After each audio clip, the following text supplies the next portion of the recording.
ஜப்பானில் மீண்டும் ஒரு நிலநடுக்கம் ஏற்பட்டிருக்கிறது. 6.7 ரிக்டர் அளவில் இந்த நிலநடுக்கம் பதிவாகியிருக்கிறது. இதனை அடுத்து அங்கு சுனாமி எச்சரிக்கையும் விடுக்கப்பட்டிருக்கிறது. ஏற்கனவே 7.6 ரிக்டர் அளவில் ஏற்பட்ட இந்த நிலநடுக்கம் இப்பொழுது 6.7 ஆக பதிவாகியிருக்கிறது. இதனைத் தொடர்ந்து அந்த நாட்டு அரசு இப்பொழுது அந்த மக்களுக்கு ஒரு சுனாமி எச்சரிக்கையை விடுத்திருக்கிறது. மீண்டும் ஜப்பானில் நிலநடுக்கம் ஏற்பட்டிருக்கிறது. இந்த நிலநடுக்கம் 6.7 ரிக்டர் அளவில் பதிவாகியிருக்கிறது. அதனைத் தொடர்ந்து சுனாமி எச்சரிக்கை விடுக்கப்பட்டிருக்கிறது. முதலே இந்த சுனாமிக்கான எச்சரிக்கையும் விடுக்கப்பட்டிருந்தது அந்த நாட்டினால். சுமார் 100 அடிக்கு இந்த சுனாமி அலைகள் உயரமானதாக இருக்கும் என்று குறிப்பிடப்படுகிறது. இந்த அறிவித்தலை வானிலை மையம் விடுத்திருக்கிறது.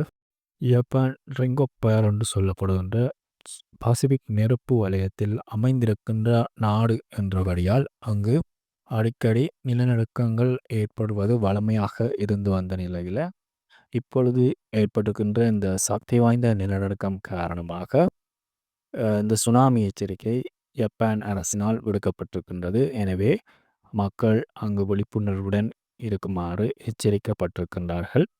இந்த சுனாமி அலை 100 அடி உயரமானதாக இருப்பதோடு இந்த சுனாமி ஏற்படும் பட்சத்தில் 2,00,000 மக்களுக்கு அதிகமானோர் பலியாகக்கூடும் என்று எதிர்பார்க்கப்படுகிறது.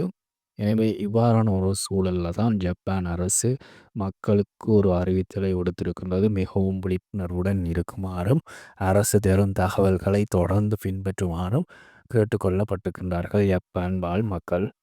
கடந்த 2011ஆம் ஆண்டு ஏற்பட்ட சுனாமியின் காரணமாக அதிகப்படியான சேதத்தை எதிர்நோக்கியிருந்த ஜப்பான் மீண்டும் இப்பொழுது ஏற்பட்டிருக்கின்ற இந்த நிலநடுக்கம் காரணமாக மிகப்பெரிய ஒரு சுனாமி பேரலையை எதிர்கொள்ள வேண்டி நேரிடும் என்று அந்த நாட்டு அரசு எச்சரித்திருக்கின்றது.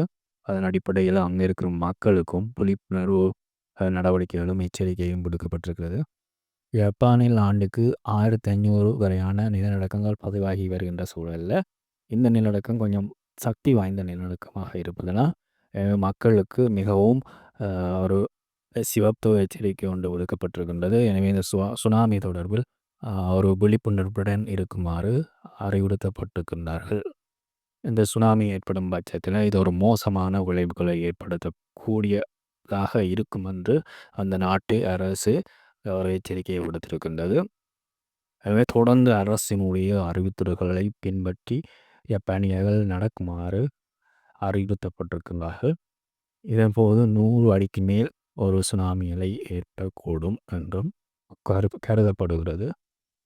எனவே உயிரிழப்புகள் அதிகரிக்கும் என்று ஜப்பான் அரசு எச்சரித்திருக்கின்றது.